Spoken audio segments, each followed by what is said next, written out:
Ich habe mal eine Ausstellung gemacht, wo ich herausfinden wollte, wann wirkt etwas wie ein Möbel und wann wirkt etwas wie ein Kunstwerk. Und das hängt sehr vom Raum ab.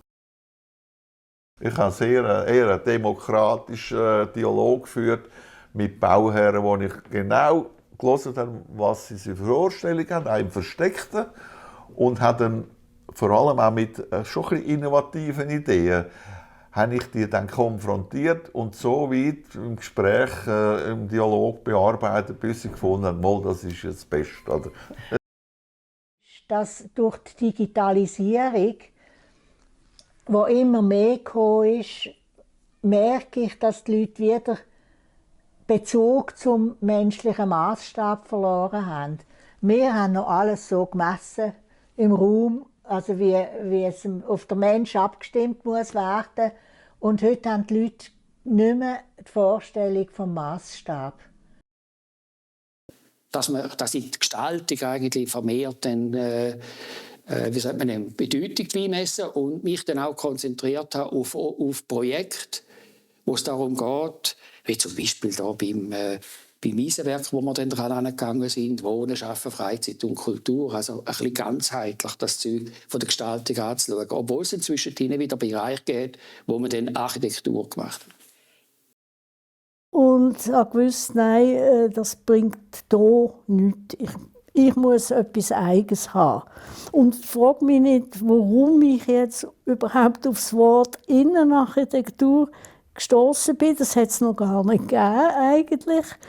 Aber ich habe gewusst, doch, natürlich auch von Literatur, Heftchen und so, das, dort reinkommen.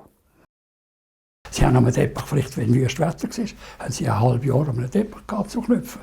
Wenn sie weitergegangen sind mit dem Zelt, haben sie mit der Webstuhl zusammengeklappt und wieder neu aufstellen. Und das nächste Mal hat er mehr Spannung oder dann sind sie alle grob auf der Seite. Und das hat mich fasziniert. Die Innenarchitekten von Marokko, von den Berber, das sind die Innenarchitekten. Die Frauen, die machen das ganze Leben. Ist Gestalten eine soziale Aufgabe? Auf jeden Fall. Und als wir angefangen haben, haben wir wirklich, also ich war überzeugt am Anfang, wir können mit der Innenarchitektur die Welt verbessern. Bin ich überzeugt gewesen. Und dann? Wenn die Leute richtig, dann nicht mehr. Denn ich habe natürlich an Sozialbau gedacht und habe gedacht, eben, wenn man endlich Häuser baut, wo die Kästen schon vorgesehen sind, in der Wand sind und das und jenes, dann leben die Leute besser und die Welt wird besser. Das habe ich damals gedacht. Und ich habe dort den Stand gehütet und dann sind da ja Hunderte von Leuten an dem vorbeigelaufen und haben an dem Quaderschrank alle Türen auf und zu gemacht und sind weitergelaufen.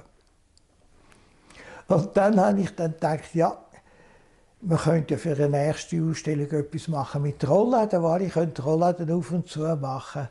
Und dass das ein bisschen spannend ist, habe ich dann den Rollladenschrank gemacht mit 2 Wellen.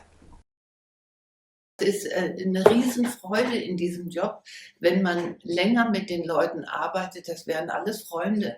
Ne, der hat mich jetzt vor kurzem noch angerufen und hat gesagt, oh, wie viel haben wir jetzt? 9 erst. Wir müssen doch das Dutzend noch voll machen.